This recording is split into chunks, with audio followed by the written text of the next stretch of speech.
Et aujourd'hui, on avance glorieusement et prudemment dans l'optique de poser les fondements comme un sage architecte. Donc nous étions censés toucher un autre point qui concerne la configuration de l'époux et de l'épouse. Nous sommes dans la configuration de le combat spirituel. En introduction, vous rappelez, mes chers bien-aimés, que le mariage n'est pas mince affaire. Le mariage, c'est le domaine de Dieu, qu'on ne vous mente pas. Que personne ne te dise, non, papa, chacun de nous a ses propres expériences du mariage. Le mariage se gère pas comme l'Église le dit. Le mariage se gère selon les expériences d'un chacun. C'est faux. L'Église nous prépare. La parole nous prépare suffisamment à faire face au mariage. Ce n'est pas parce que tu viendras avec tes comportements de cochon et que tu prendras que dans le mariage, ce comportement va tenir pendant tout le temps. Ce que tu dois comprendre, c'est que la routine va te détruire et la routine va vous briser. Si vous n'avez pas compris l'institution du mariage, alors vous ne pourrez pas vivre le mariage comme une bénédiction. Vous devez déjà comprendre que le mariage est une institution divine. Elle vient du ciel. C'est Dieu qui l'instaure. Et une fois qu'il l'a instauré, il y a des lois et des principes qui les accompagnent. Et Dieu a créé ces lois et a établi une configuration fidèle pour l'attitude de l'époux et l'attitude de l'épouse. C'est ce dont nous avons partagé dans les jours qui nous ont précédés. Dernièrement, hier plutôt, nous avons parlé de la configuration émotionnelle et psychologique de l'époux et de l'épouse. Et aujourd'hui, on va clôturer dans le combat, la configuration dans le combat spirituel. Vous devez savoir que le mariage en soi, étant une institution divine, attirera toujours des combats. Mais Dieu a établi déjà des rôles spirituels pour que quand les batailles viendront, quand le combat spirituel s'élèvera, vous soyez prêts. Est-ce que vous pouvez compter le nombre de foyers que les combats spirituels ont brisés? L'envoûtement a brisé des mariages. Les fétiches ont brisé des mariages. L'ignorance. Certaines sœurs sont allées pratiquer des rites, des techniques pour assujettir leur mari, et leur inconscience liée à la spiritualité du mariage ont brisé leur mariage. Certains même ont poussé leur mari à la tombe. À la première année de prière et partage, j'ai reçu une sœur camerounaise, une sœur douée d'une douceur. Elle avait rencontré un monsieur qu'il aimait beaucoup. Ce monsieur lui donnait tout. Ce monsieur vraiment prenait très bien soin d'elle. Et ce monsieur lui a aidé à bâtir son business. Mais la famille du monsieur ne l'aimait pas. Vraiment, il n'aimait pas cette sœur. Surtout la mère du monsieur. Vous savez, les mamans ont un certain instinct. Il faut vraiment qu'on se le dise. Quand une mère se met déjà à douter de toi, c'est parce que tu as vraiment des mœurs légères. Alors, la pression était tellement dure que les intimidations de la belle-mère a commencé à bousculer un peu le foyer. C'est comme ça que la meilleure amie de cette sœur, qui était une sœur que j'ai rencontrée sur Prière et Partage, est venue lui dire, écoute, on doit faire quelque chose pour sécuriser ton mariage, alors il faut qu'on aille voir quelqu'un. Elle a dit qui? Non, allons voir quelqu'un. Ils sont allés voir un monsieur. C'était pas un charlatan. Parce que le charlatan, c'est quelqu'un qui vante de faire des choses que, en fait, il peut pas. Il peut pas. Il fait des pratiques surnaturelles, mais qui sont fausses. Mais non, celui-là, c'était un ganga, un véritable ganga. Et il va rencontrer un ganga qui va lui donner des conditions pour ensorceler son mari. Il va lui donner un canari. Après l'avoir donné un canari, le ganga lui a dit ceci, que ce que tu vas utiliser, plus que l'esprit du canari sera avec toi, plus ton mari va t'aimer. Et elle ne comprenait pas ce que signifiait l'esprit du canari. Alors c'est comme ça qu'elle va ramener le canari à la maison, elle va obéir au principe du monsieur, et le mari va devenir tellement amoureux d'elle, mais un amour toxique. Vous savez, quand quelque chose n'est pas bio, ce n'est pas bio. Le monsieur le suivait partout, le monsieur se battait avec tout le monde, le monsieur faisait les choses de la honte. Le monsieur ne la lâchait pas d'une semelle, au point où elle se sentait maintenant étouffée dans cette relation. C'est elle qui voulait d'un homme attachant, mais c'est maintenant elle qui commence à regretter le degré d'attachement de ce mari. Mais ça, c'était la partie physique. Pour la partie spirituelle, tous les soirs, elle faisait des songes où elle se faisait V. Elle se faisait V au moins par 13 personnes. Et c'est pas que le rêve, parce qu'elle ressentait ça sur son corps, que 13 personnes chaque nuit venaient la V. Et elle a compris que c'était ça, en fait, que le marabout ou que le nganga lui avait dit. Elle n'a pas supporté cela. Elle est allée voir le nganga. Elle a dit, vraiment, j'en ai marre. Ça fait à peine 5 mois que je supporte ça. Mais j'en peux plus. Chaque soir, cet esprit vient avec 13 forces qui me saisissent et me font mal. Je veux plus de ça. Le nganga lui dit ceci. Mais c'est trop tard. Si tu arrêtes et que tu ne donnes pas le droit à l'esprit du canari prendra ton mari. Et c'est comme ça que elle a fait la tête dure, elle a cassé le canari et elle a couru vite à l'église d'à côté pour demander de l'aide du Seigneur. Mais c'était trop tard. Parce que ce que l'on a semé, ben il le moissonne. C'est comme ça que le pauvre monsieur est allé mourir. Le monsieur est mort, l'esprit du canari l'a récupéré. Elle s'est retrouvée veuve, jeune. Mais ça ne s'est pas arrêté là. Parce que le diable ne fait pas les choses à moitié. C'est pas seulement l'esprit du monsieur qu'il voulait prendre.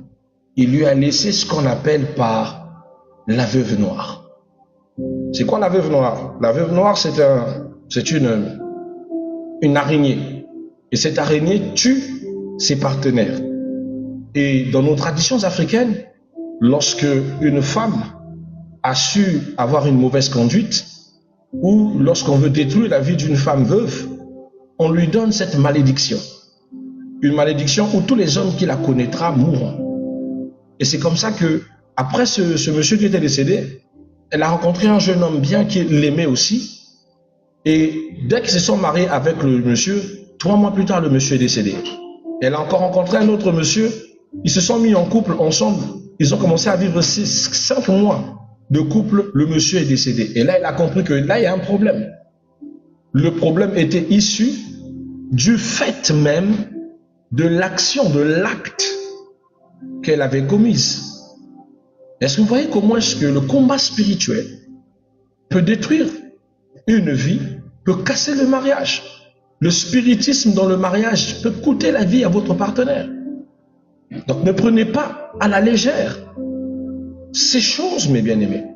Bien au contraire, mettez-y un accent de sérieux et ne tombez pas dans le piège de spiritualiser votre mariage avec des forces que vous ne connaissez pas. Je connais des sœurs qui sont stériles parce que elles sont allées voir des ngangas pour sécuriser son mariage. Et le nganga a pris sa fertilité. Retenez que le monde des esprits prend toujours. Dernièrement, je vous ai parlé du principe de la loi de l'échange équivalent. Quand vous demandez quelque chose à un esprit, l'esprit est prêt à vous le donner, mais en contrepartie de quelque chose. Et je vous disais que ce principe est aussi dans la foi chrétienne. Mais à la différence dans la foi chrétienne, nous avons un souverain sacrificateur qui compatit à nos faiblesses, qui n'est pas seulement celui qui offre le sacrifice, mais il est lui-même le sacrifice qui se donne. Quand nous demandons quelque chose à Jésus, Jésus ne nous demande pas un retour. Le seul retour qu'il a besoin, c'est notre foi. Il se donne lui-même comme le sacrifice équivalent à nos besoins. Il est lui-même l'offrande équivalent à notre vœu. Quand vous demandez quelque chose à Jésus, il se fait lui-même offrande équivalente. Or, dans le monde des ngangas, des fétichismes, quand vous demandez, bien aimé, je vous assure, il prendra quelque part. Ils prennent toujours, ils choisissent toujours d'arracher quelque chose dans votre vie. Voilà pourquoi je vous en supplie, mea culpa.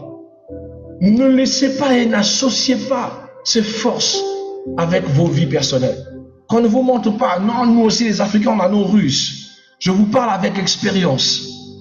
J'ai vu des foyers détruits. J'ai vu une sœur perdre son mari. Perdre, c'est tout ce qu'elle avait. Elle est allée marabouter un homme qui l'aimait déjà. Mais pourquoi vous faites ça? Pourquoi avez-vous besoin de marabouter quelqu'un? Vous forcez l'amour. L'amour ne se force pas. L'amour est naturel. Je doute, si on doit parler des histoires ici, on va dormir ici. Hein. Une sœur est allée demander à un féticheur de marabouter son mari pour qu'elle n'aille pas voir d'autres femmes. La conséquence, c'est que le monsieur est devenu impuissant. Une histoire qui m'a fait tellement rire. Elle est allée demander au marabout d'assujettir son mari. Conséquence, monsieur est impuissant. Monsieur ne peut pas répondre aux besoins sexuels de qui que ce soit, même pas d'elle. Ils sont allés dans les tradis praticiens, ils sont allés chez beaucoup de personnes, ça ne marche pas. Un jour, je les reçois dans mon bureau, je regarde le monsieur, je suis en train de voir un cadenas spirituel avec des écailles et tout et tout. Ah, je dis, mais ça c'est quoi? L'Éternel me dit, la santé de son mari, c'est elle. Je dis, oh, c'est elle. Elle est allée faire des fétiches pour assujettir son mari. La conséquence, l'échange équivalent du produit du fétiche a rendu impuissant le mari. Encore si c'était juste l'infertilité, ok. Mais impuissant, c'est zéro sexe. La dame pleurait là, papa, que Dieu se souvienne de nous et tout. J'ai dit à son mari, peux-tu me permettre 5 minutes juste avec ta femme? Oh mais papa, mais nous sommes venus ensemble. Non, s'il te plaît, juste avec elle. Permets-le-moi. Ça a dérangé le monsieur, il est sorti quand même, il nous a laissé seuls dans le bureau. J'ai dit, ma soeur, qu'as-tu fait à ton mari?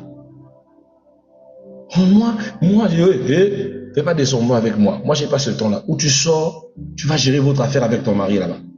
L'Éternel a été clair avec moi. Il m'a dit, la situation de ton mari, c'est toi. Tu es allé le marabouter pour qu'il n'aille plus voir d'autres femmes. Et depuis que tu l'as marabouté, il est devenu obsolète. Et s'est mis à pleurer. Oh oui, papa, c'est vrai. Mais pourquoi tu ne dis pas la vérité? Dieu est la vérité qu'il est dans cette étape. C'est à cause de toi. Parce que dans ce genre de cas, il n'y a que la vérité qui libère. Oh non, papa, j'ai peur du retour du fétiche. Mais tu as peur du retour du fétiche. Mais pendant ce temps, un homme d'autrui qui n'a même pas un enfant se retrouve dans la difficulté de pouvoir érecter. Donc, tu veux détruire sa vie. Tu n'arrives pas à vivre avec lui comme ça. Tu vois, ton degré de jalousie est allé détruire la vie de ton mari. J'ai fait appel aux frères. J'ai dit aux frères, entrez à la maison. Parlez comme un couple. La solution de ton problème se trouve dans ton foyer. Le frère me dit comment? Je dis, je ne sais pas, mais demande à ta femme. Vous savez quoi?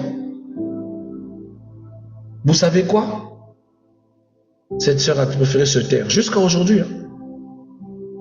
Jusqu'à aujourd'hui, elle a préféré de se taire. Tant mieux que monsieur reste comme ça, incapable de se faire monsieur à cause d'elle. Mais tu sais, Dieu dans le ciel, c'est un Dieu bon. Moi, je sais qu'un jour, Dieu va laisser un serviteur de Dieu ou peut-être quelqu'un sauver la vie de ce monsieur. Et cette dame-là va perdre. Et un retour systématique de son fétiche va se retrouver sur elle. Elle peut devenir folle. Pourquoi je vous raconte toutes ces histoires? C'est pour vous montrer combien de fois il y a des réalités très spirituelles qui se cachent derrière le mariage. Lorsqu'on ne connaît pas Dieu, alors on fait appel à des forces qui dépassent l'entendement et qui vous brisent vous-même. Attachez-vous à l'Éternel. Attachez-vous à l'Éternel et apprenez votre configuration. Comment Dieu vous prépare, comment Dieu veut que l'homme et la femme se comportent dans le combat spirituel. Bien aimé, dans la configuration, dans le combat spirituel, vous devez savoir que le couple, c'est-à-dire l'épouse et l'époux, doivent avoir une conscience qui sont une même chair. Genèse chapitre 2, 24. La Bible dit, ils sont une seule chair. Vous devez savoir que Satan attaque le couple en désalignant les rôles, en vous poussant à abandonner vos rôles spirituels, en vous poussant à vous combattre mutuellement, à vous voir en vous des ennemis. Un couple qui ne s'entend pas parce que l'un trouve que l'autre fait des choses pas bien. Au lieu de combattre Satan qui combat le couple, non, le couple se combat eux-mêmes et se comporte comme si c'était des ennemis. Le diable va semer la confusion. Il va faire le tout pour que vous perdiez votre autorité spirituelle. En fait, son but, c'est juste vous briser ou passer voler des âmes, voire même voler la vie. Un couple aligné devient une forteresse spirituelle. Mais un couple non aligné, bien aimé, devient un tombeau vide. Un endroit où le diable va vraiment exercer son pouvoir. Dans le rôle ou dans la guerre spirituelle, l'époux veille, car l'époux est un intercesseur. Quand le combat spirituel arrive, frère, tu es l'intercesseur premier de ta famille. L'intercesseur premier de la famille, ce n'est pas la femme, c'est toi l'homme. Voilà pourquoi c'est important, frère, en Christ, que tu te lèves souvent pour prier pour les situations de ta maison. Je ne sais pas qui a enseigné qu'il n'y a que la femme qui le fait. Non, frère. Un homme doit prier pour la situation de sa maison, pour l'évolution de sa famille. Et avant tu te lèves, tu es dans le salon, frère, tu es en train de marcher avec autorité pour intercéder pour la vie de ta maison. Tu es le premier intercesseur de ta maison. Donc, veille intercesseur. Tu dois être aussi protecteur. Mon père, chaque matin, quand il était encore chrétien, faisait réciter les prières de David à 4 heures. Et tu le vois à 4 heures dire à haute voix, je ne sais pas qui vous êtes, de ma famille ou pas de ma famille. Je n'ai laissé mes enfants dans la main de personne. Je laisse mes enfants dans la main de Dieu, ma maison dans la main de Dieu, ma femme dans la main de Dieu. Et après, dès qu'il finit sa prière, 5 heures, juste, il est parti. On a vécu des choses et des phénomènes, des gens mourir tout autour de nous. Aucun mal ne nous arrivait. Parce que notre Père se comportait en intercesseur.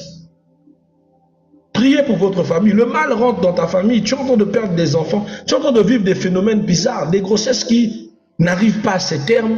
Parce que toi, l'homme, tu penses que la responsabilité de prière ne convient qu'à ta femme. Tu es le premier des intercesseurs de ta maison. Tu es un veilleur. Tu es un protecteur. Une fois, mon épouse me dit, mais chérie, tu ne dors pas. Maman, je ne peux pas dormir, je suis un veilleur. Mais repose-toi. Je ne peux pas me reposer tant que mon esprit n'est pas calme. Il y a des forces qui fonctionnent dans le quartier. Il y a des esprits qui n'attendent que vous dormiez. La Bible dit, le diable ne vient que pour voler, pour dérober. Vous rentrez dans des parcelles que vous ne connaissez pas. Il y a des parcelles hantées. Vous étiez venus ensemble avec vos enfants, mais dans cette parcelle, vous rentrez. Pour sortir de cette parcelle, on vous vole même 4 enfants qui décèdent. Si l'homme n'est pas veilleur et intercesseur, tu vas lire les choses que tu n'as pas compris. Tu es rentré dans une parcelle, tu travaillais. Mais la disette te rejoint là-bas, tu deviens chômeur. Donc ne blaguez pas avec le combat spirituel dans le mariage. Monsieur l'époux, tu dois être veilleur, intercesseur et protecteur. Concernant l'épouse est la sentinelle de la maison dans le combat spirituel. Elle est celle qui voit venir le mal de loin.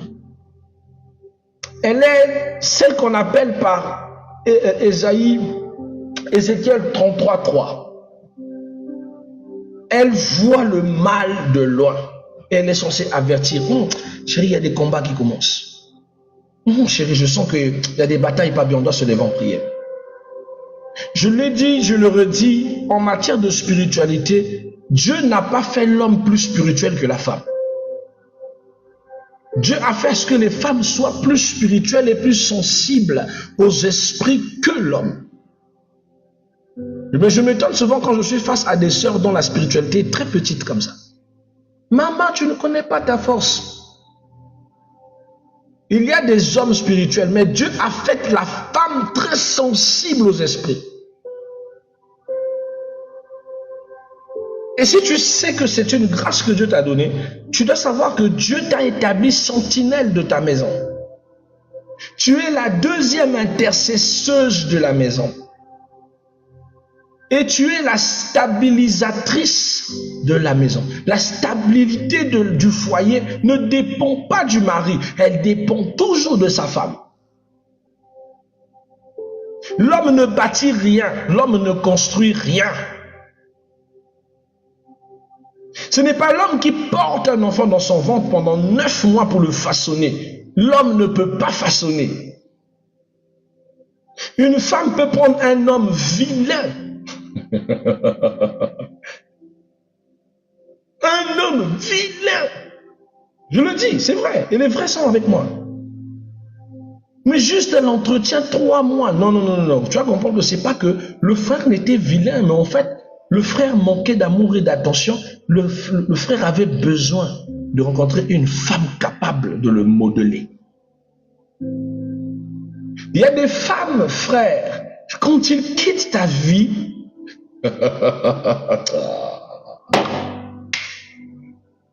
ta vilainité revient. C'est-à-dire que si avant tu ne comprenais pas que tu étais moche, dès qu'elle sort de ta maison, 3 mois plus tard, frère, toi-même tu te regardes sur le miroir, tu te dis, hey, c'est zombie ou bien? Non, blague pas avec la femme façonne l'homme. Il y a des femmes qui rendent leur homme même propre. Il y a des hommes qui ont appris à s'habiller à cause de leur femme, à porter à cause de leur femme, de se tenir en société à cause de leur femme. Ne blague pas avec la femme. La femme est stabilisatrice. Il y a des présences de femmes, tu rencontres dans la vie, tu reçois le travail. 2, tu reçois des activités. Tu étais pauvre comme ce n'est pas possible. Mais la vie de cette dernière t'impacte. Dieu a fait. Voilà pourquoi je suis en train d'insister. Évitez d'offenser vos femmes. Si tu veux aller loin et tu veux vivre un mariage béni pendant que ta vie aussi avance, prends bien soin de ta femme. Choisis une femme qui craint Dieu. Choisis une femme qui est ancrée dans l'amour de Dieu. Elle sera une porte-bonheur pour toi.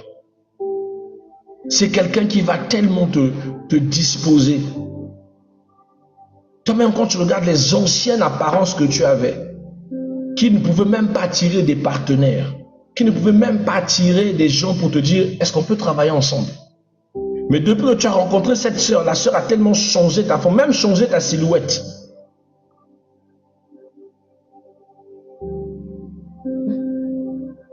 Moi, je m'assois, vous savez, à l'époque, moi, je me sentais très beau. Hein. Mais quand je regarde les anciennes photos d'avant mon mariage, je dis, c'est qui ça? Ça, c'est qui même? Aïe! C'est moi qui ressemblais à ça. C'est là où tu vas comprendre qu'il y a un pouvoir que Dieu a donné à la femme que l'homme n'a pas. Vous pouvez trouver une femme maigre, mal, je ne sais pas, conditionnée, de fois même décrépit. Et quand vous retrouvez son mari, c'est un monsieur classe propre, beau gosse, assis. Et vous dites, mais comment le mari peut être propre comme ça? Pourquoi il n'entretient pas sa femme? C'est pas souvent qu'il n'entretient pas. Hein? Vous avez des femmes capables de se sacrifier pour la stabilité de son foyer. Et quand vous tombez dans des hommes incapables de comprendre que lui aussi, il doit élever sa femme, alors vous voyez une femme qui ne ressemble à rien dehors, mais un monsieur qui se fanfaronne dans la rue. Et c'est comme ça qu'il perd tous les prestiges quand cette femme la quitte. Parce que ce genre de femmes sont des étoiles, sont des bénédictions, sont des grâces, sont des forces de la nature. Amen. Donc ne lâchez rien. Veillez sur votre spiritualité. Respectez votre épouse. Et vous, sœurs, retenez que vous êtes une sentinelle. Vous êtes une intercesseuse. Vous êtes la stabilité de votre foyer. Vous êtes la stabilité de votre couple. Vous êtes la stabilité de votre relation. Un couple uni prie avec autorité doublée. Un jour, une sœur m'a dit, papa, est-ce qu'obligatoire que l'homme et la femme doivent prier ensemble? De temps en temps. C'est pas obligatoire, mais de temps en temps. Mais une femme qui prie, un homme qui prie est une maison bénie. Ne laissez pas la prière reposer que sur votre partenaire. Vous aussi ayez une vie de prière. Mais je recommande toujours aux sœurs, ne laissez pas votre mari dormir sans que vous ayez prié pour lui. Ne laissez pas partir au travail sans que vous ayez prié pour lui. Bien-aimé, vous allez laisser son esprit dans la main de Dieu et sous la protection du Tout-Puissant. Et empêcher les mauvaises personnes d'essayer d'attenter à sa vie ou même de l'envoûter. Le dehors est risqué. Je m'en souviens une fois, j'allais au boulot, je trouve une dame qu'on travaillait ensemble qui rentre. Elle rentre, la femme va, bonjour monsieur Wamba. Je la regardais pas. Bonjour madame, elle est passée, elle est revenue encore. Bonjour monsieur Wamba. Je ne la regarde pas. Je dis, mais bonjour madame, elle est encore partie, 3e fois. Mais bonjour monsieur Wamba. Et je dis, oui bonjour madame, je vous ai salué, ça fait 3 fois. Il dit, oui mais tu m'as salué, mais tu ne me regardes pas. Et le Seigneur me dit, ne la regarde pas. Je dis, Seigneur, pourquoi? Il dit, elle a mis du charme sur elle, pour que quand tu la regardes, que tu puisses t'éprouver d'elle. Ça fait 3 fois qu'elle rentre, parce qu'il faut que tu la regardes. Ne la regarde pas. Il dit, mais pourquoi vous ne me regardez pas? Je dis, non, je suis concentré sur ce que je suis en train de faire, madame. Vraiment, toutes mes excuses.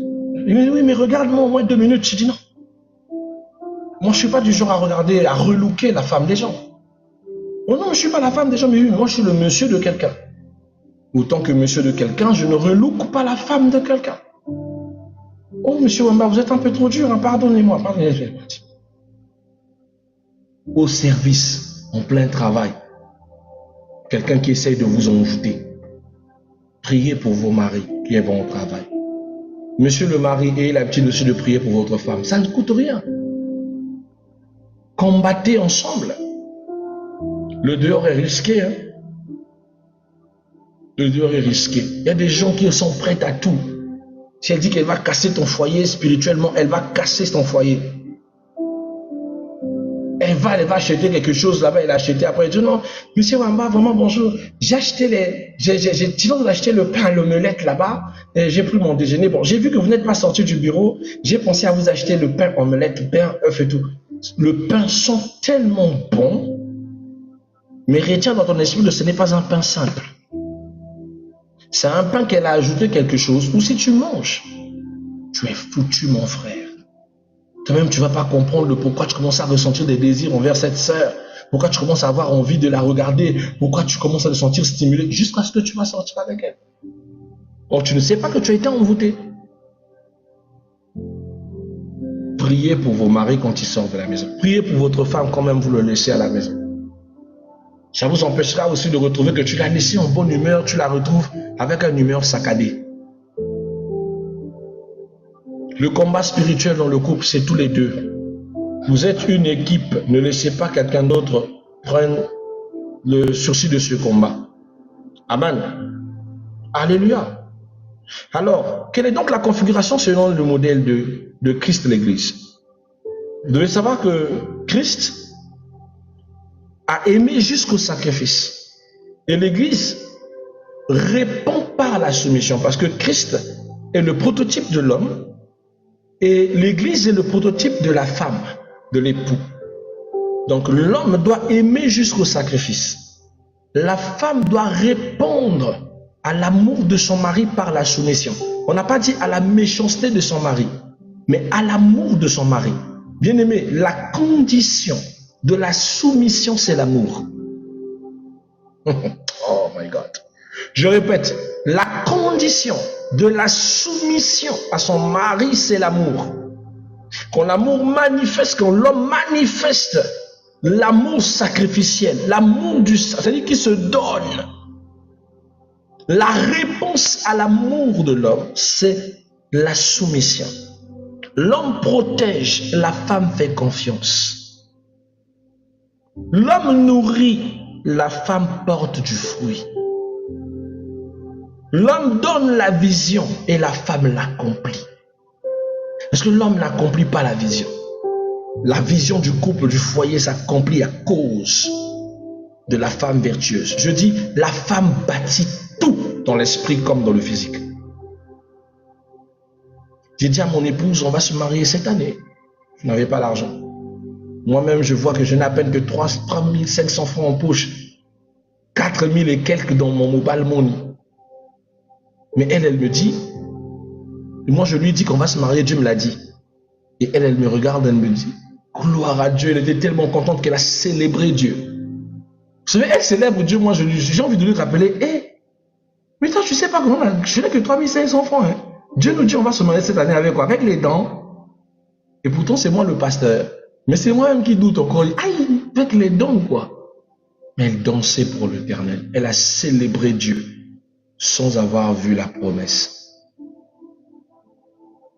Avant d'atteindre le mois de juin, on a bouclé tout ce qui est article de dot ou machette, pagne, tout ce qu'on donne à la dot, on l'a bouclé. Tout ce qu'on apporte à tout ce qu'il faut faire pour le mariage officiel, on le boucle à partir de septembre. Tout acheté, tout fait, tout prêt. Il ne reste que les accessoires. Et on est allé au bout de la course. À chaque fois que je voulais faiblir, elle me disait, ne faiblis pas. On va y arriver. On ne va pas abandonner. On ne va pas changer de date. On va rester là. L'homme donne la vision, mais la femme l'accomplit. Si tu marches avec une bonne femme, sa présence te poussera à accomplir des choses que tu ne pouvais pas faire par toi-même. Voilà pourquoi l'homme et la femme, c'est une équipe. J'aime dire à mon épouse ces mots que je vous enseigne toutefois. Elle et moi contre tout le monde. Toi et ton mari contre tout le monde. Toi et ta femme contre tout le monde. Tu dis du mal de ma femme, je suis contre toi. Tu dis du mal de mon mari, je suis contre toi. Je ne serai jamais contre mon meilleur partenaire. Je ne serai jamais contre la meilleure moitié de moi-même. Jamais. Tu touches à mon épouse, je me touche personnellement. Ce genre d'attitude feront que personne n'aura un sale courage de venir dire du mal de ta femme, de l'indexer, de mal lui parler devant toi. Ou quelqu'un ne viendra pas dire auprès de toi, on a vu ton mari, hein? Ton mari est infidèle. Dès que tu prends cette attitude, personne n'aura ce courage de se mettre et de mettre les bâtons.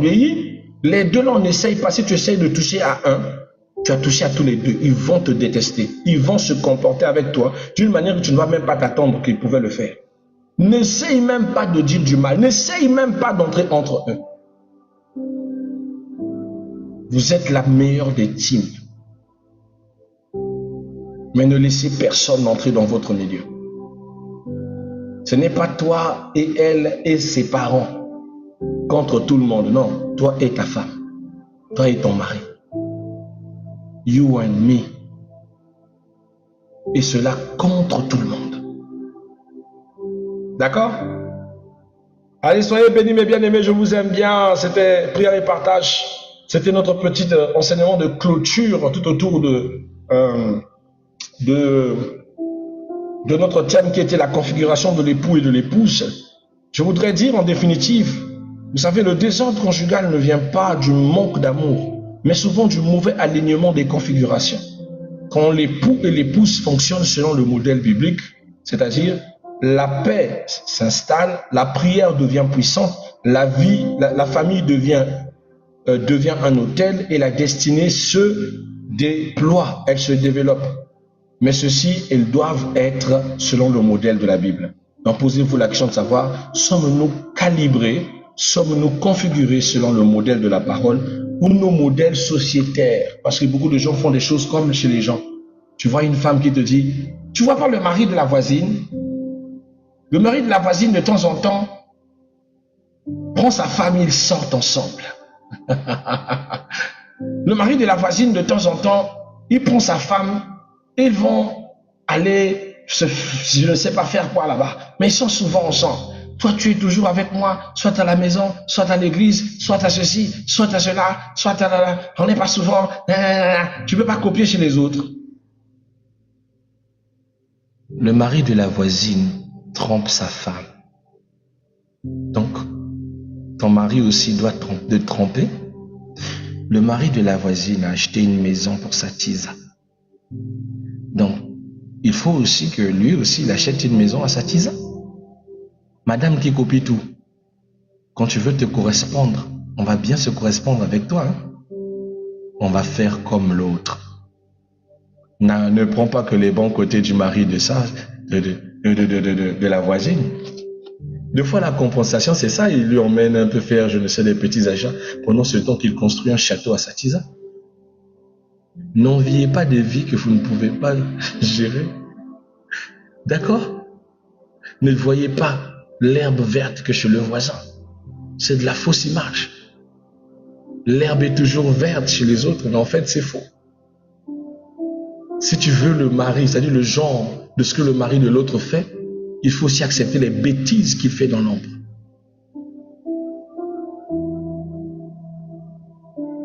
J'aimais ma mère qui me disait souvent, à chacun son chien, à chacun ses puces. Je peux répéter? À chacun son chien, à chacun ses puces. Si tu mets ça dans ta tête, c'est bon. Tu ne vas pas aller faire des comparaisons. Les autres hommes font, mais les mêmes autres hommes aussi font des conneries. Les autres femmes lavent leur mari dans une cuvette. Les autres femmes appellent leur mari mon Seigneur. Mais les autres femmes ne sont pas ta femme, mon frère. Et les autres femmes coquifient leur mari. C'est lui qui les lave dans l'huile d'amande, mais c'est elle qui se donne au bureau chez son propre chef. Donc ta femme aussi n'a qu'à commettre les mêmes bêtises que les autres femmes. Ah, donc laissez les comparaisons.